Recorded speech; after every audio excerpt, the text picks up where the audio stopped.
ဒီနေ့ကြည့်နေတဲ့မိတ်ဆွေတင်ဟာမြေအိမ်ကားပွဲစားလုပ်ချင်သူတယောက်ဖြစ်နိုင်ပါတယ်ပွဲစားတယောက်ဒါမှမဟုတ်ပွဲစားဆိုတာမယုံဘူးလို့ထင်နေသူတယောက်လည်းဖြစ်နိုင်ပါတယ်အားလုံးပဲမင်္ဂလာပါအာယုံမိုင်းမြန်မာမှာပြန်လဲကြိုးဆိုပါတယ်ဒီနေ့လဲကျွန်တော်တို့ channel မှာသင်ဘဝကိုပြောင်းနိုင်မဲ့အမှန်တရားတွေပြောပြသွားပါမယ်အများစုကထင်ကြတာကပွဲစားဆိုတာဖုံးလင်းနဲ့ညပတ်ခေါ်လက်ဖက်ရည်ဆိုင်မှာတွေ့ကြအားလေးချောင်ပြီးရင်ပွဲခါများများရတယ်လို့ထင်တတ်ကြတယ်ဒါပေမဲ့အဲ့ဒီအမြင်ကမြေမှာလည်းမမှန်ဘူးကားမှာလည်းမမှန်ဘူးဒီဘ ഹു တုဒကိုနားထောင်ပြီးလိုက်နာနိုင်ရင်အသင်အတွေ့အမြင်ပြောင်းသွားနိုင်ပါတယ်ကျွန်တော်ပွဲစားတရားမဟုတ်ပါဘူးခင်ဗျာကဲစလိုက်ရအောင်နံပါတ်1ပွဲစားဆိုတာတကယ်ဘာလို့ ਆ လဲပွဲစားဆိုတာပိုင်ရှင်နဲ့ဝယ်သူငှားသူကြားမှာယုံကြည်မှုတည်ဆောက်ပေးတဲ့လူပါမိအိမ်မှာဆိုရင်ပိုင်ဆိုင်မှုစစ်စေးဈေးနှုန်းကြီးစာရွက်စာတမ်းအချမ်းပြင်းနားလေဝယ်လက်ကိုနားလေအောင်ရှင်းပြဥပမာအိမ်တလုံးရောင်းချမယ်ဆိုရင်ဈေးနှုန်းပေါ်ဒါမှမဟုတ်စာရွက်စာတမ်းကိစ္စမှာရောင်းသူနဲ့ဝယ်သူကြားစာချုပ်နားလည်မှုမရှိရင်အလုပ်ပေါင်းများစွာကပွဲစားစီပြန်ကြနိုင်ပါလေကားပွဲစားမှာဆိုရင်ကားအခြေအနေစစ်ရှည်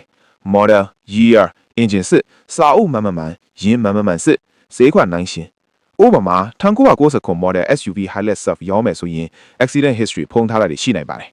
တေချာစစ်ဆေးမထားရင်ဝယ်လက်အန်ရကြုံနိုင်ပြီးအချင်းလက်ကုံပွဲကလည်းပြောင်းနိုင်ပါသေးတယ်နံပါတ်2ကားပွဲစားလောက်ကတာလွဲလားအများစုကကားပွဲစားကမြေထက်လွယ်တယ်လို့ထင်ကြပါတယ်ဒါပေမဲ့အန်ဒီအများလေးမြေထက်မနှဲပါကားအလိန်ဝေတော့ကားတိုက်ချေကား W တလုံးပါစာအုပ်မိတုစာအုပ်အတု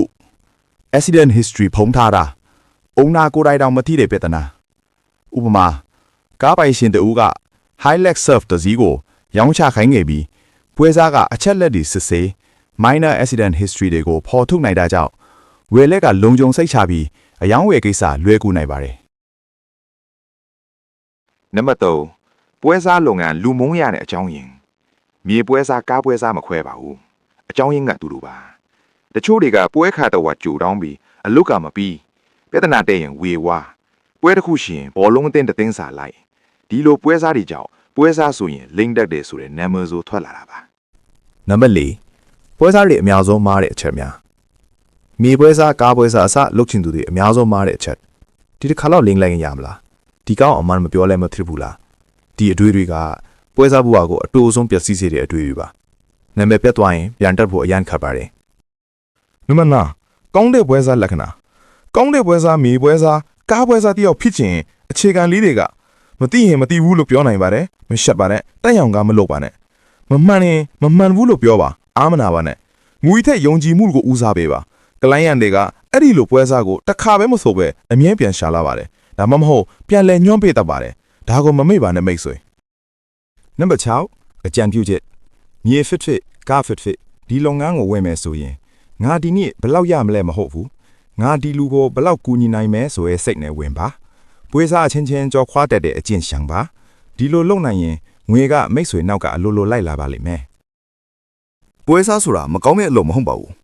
မကောင်းတာကမမှန်တဲ့ပွဲစားလုပ်နည်းပါမြေအိမ်ကားဘယ်နဲ့ပဲဖြစ်ဖြစ်တင်းမှန်ကန်စွာလုပ်ရင်ဒီလုပ်ငန်းကတင့်ဘဝကိုပြောင်းနေပါတယ်ဗီဒီယိုလေးကတင့်ကိုတစ်ခုခုပြန်စဉ်းစားစေတယ်ဆိုရင်တင့်လိုပဲလိုအပ်နေတဲ့မိတ်ဆွေတယောက်စီ share လုပ်ပေးပါအသုံးဝင်တယ်လို့ခံစားရရင် like လုပ်ပြီးနောက်ထပ်အမှန်တရားတွေကိုမလွတ်အောင် subscribe လည်းလုပ်ထားပေးပါနော်ပွဲစားနဲ့ပတ်သက်ပြီးကြုံရတာလေးတွေကို comment မှာရေးခဲ့ပေးပါဦးအားလုံးပဲအယောင်းအဝယ်လေးတွေအဆင်ပြေကြပါစေဒီလိုဘ ഹു တုတာစိတ်ပညာပေးအကြောင်းလေးတွေကိုဆက်ပြီးမျှဝေပေးသွားမယ့် channel ကတော့ Iron Mind မြန်မာပါအားလုံးကိုကျေးဇူးပါ